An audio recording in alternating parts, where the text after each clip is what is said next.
Nous célébrons le grand mystère de la Sainte Pentecôte. Pour célébrer comme il convient ce grand mystère, il est bon de se souvenir des paroles de Jésus nous promettant cette solennité. Jésus nous annonçant la venue du Paraclet en ces termes, je le cite. « Il est de votre intérêt que je m'en aille, parce que si je ne m'en vais pas, vous ne recevrez pas le Saint-Esprit. Si je m'en vais, l'Esprit de vérité vous conduira vers la vérité tout entière. » La fête de la Pentecôte, c'est la fête de la vérité tout entière. Et c'est quoi la vérité tout entière? C'est tout simplement l'adéquation de l'intelligence à ce qui est. Il se trouve, et le pape Jean-Paul II, qui avait été très sensible à cet aspect des choses, priait pour une nouvelle Pentecôte pour le monde, pour l'Église, pour chacun de nous. Parce qu'il se trouve que le monde actuel est en crise.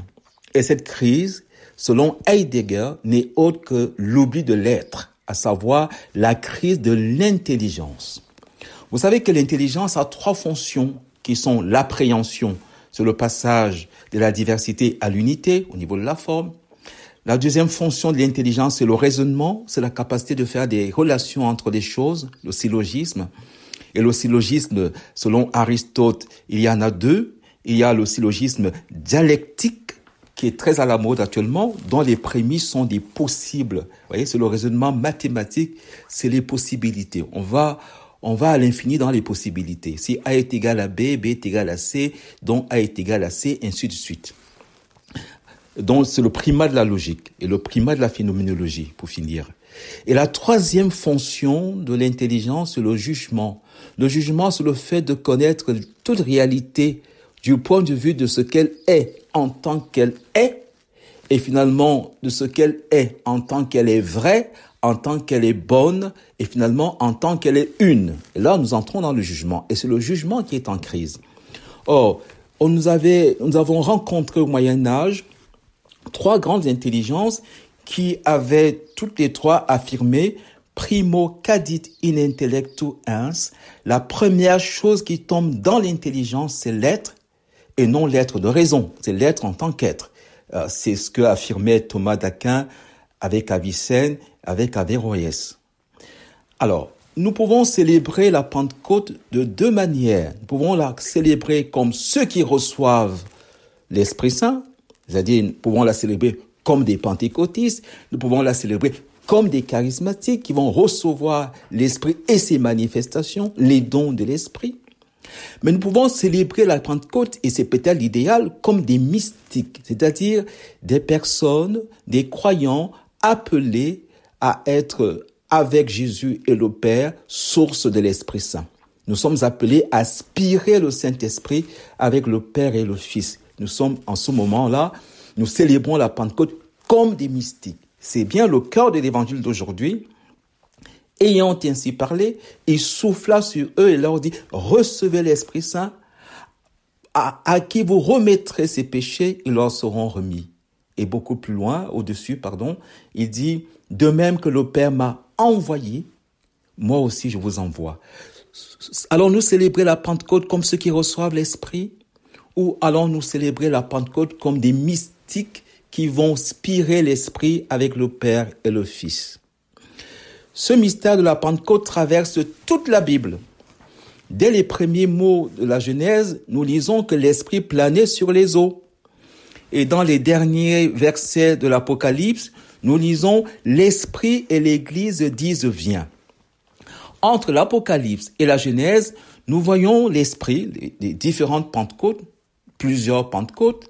La Pentecôte ponctue la Bible. La Bible est une compilation de Pentecôtes.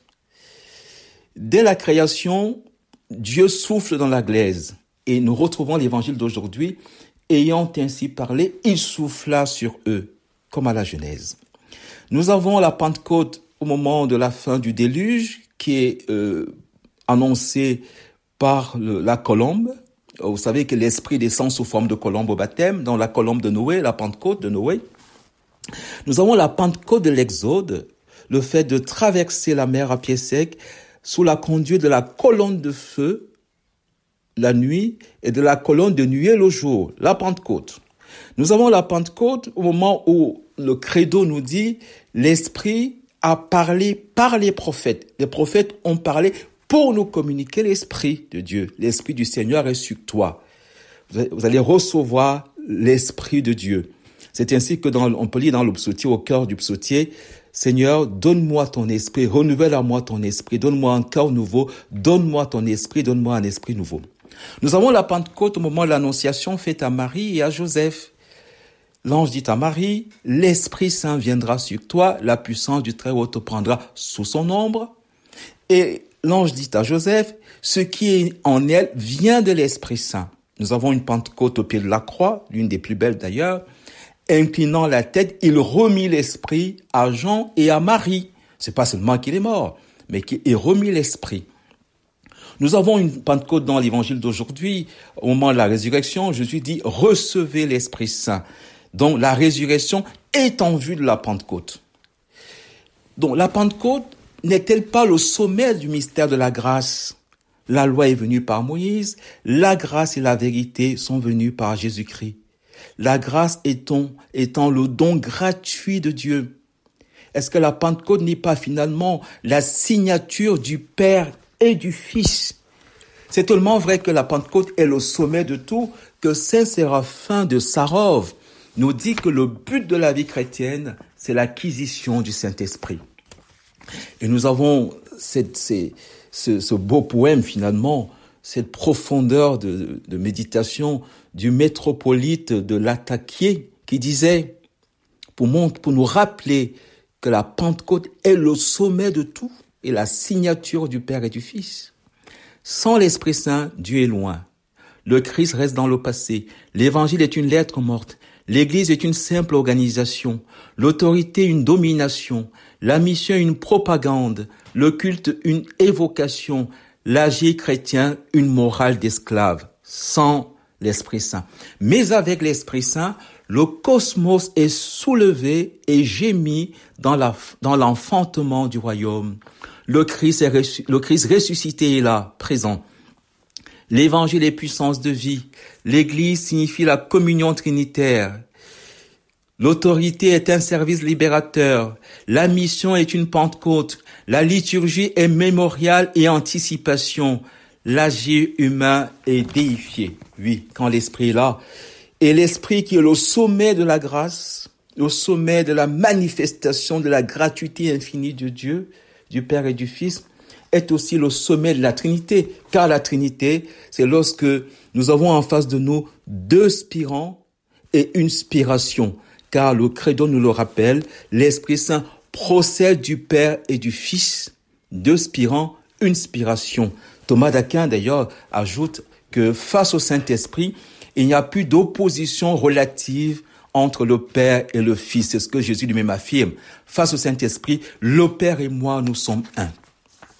Il faut également aller consulter Paul pour qu'il nous dise la grandeur de la Pentecôte, de cette fête inouïe, de ce mystère, pas comme les autres, qui est au sommet de tout, qui est peut-être le but de tout, finalement, peut-être même le but de la révélation, puisqu'il est au sommet même de la Trinité, deux spirants, une spiration.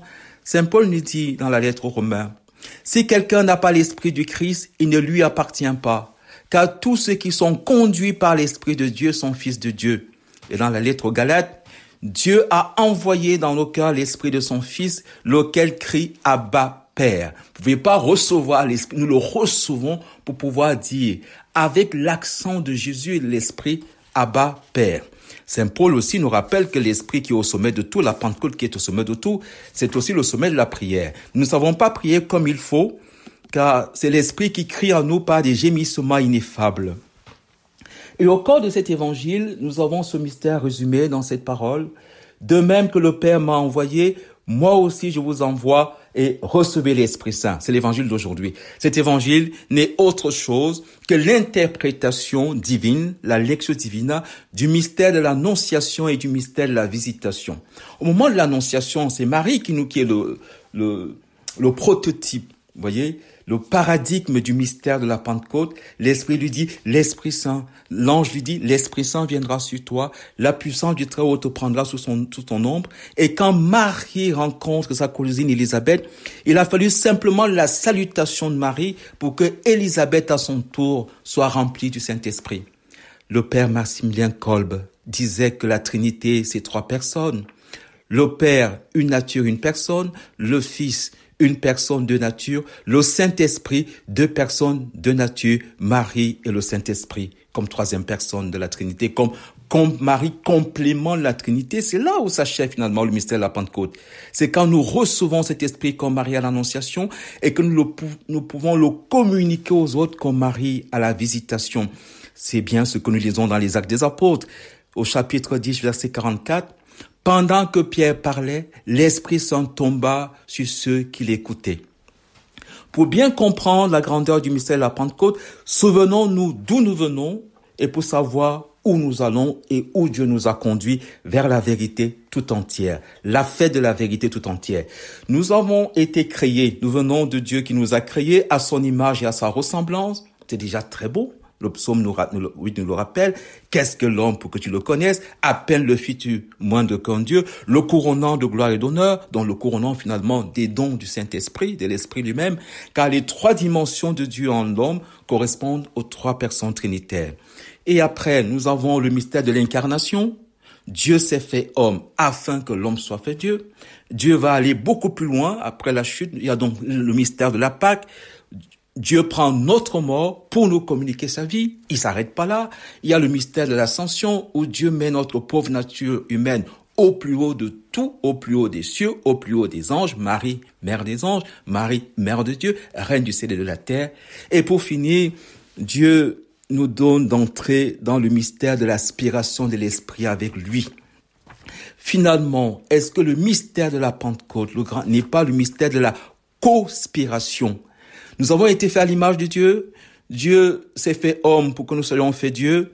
L'ascension nous a mis au plus haut des cieux, au plus haut de tout. Et la Pentecôte n'est-elle pas finalement le mystère de la conspiration? Spirer l'Esprit avec Jésus. Et c'est bien ce qu'il demande finalement dans Jean 17. Donne-moi la gloire. Je leur ai donné la gloire que j'avais auprès de toi avant que le monde fût. La gloire que tu m'as donnée de spirer l'Esprit avec toi. Cette gloire, je la leur donne. Car l'Esprit procède du Père et du Fils. Le famille filioque, finalement, nous révèle notre vocation ultime, la perfection ultime de l'homme qui est d'entrer dans l'aspiration de l'Esprit avec Jésus pour le monde. Pendant que Pierre parlait, l'Esprit tomba sur ceux qui écoutaient. Marie ayant salué Élisabeth, Élisabeth fut remplie de l'Esprit. On voit bien ici que les paroles de cet évangile s'accomplissent pour Marie. Comme le Père m'a envoyé, moi aussi je vous envoie. Comme l'ange a envoyé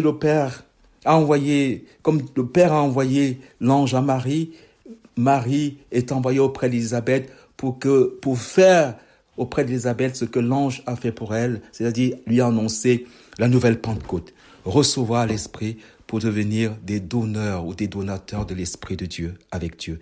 Quelle merveille, quelle grâce. C'est une grâce à demander à Dieu tout simplement.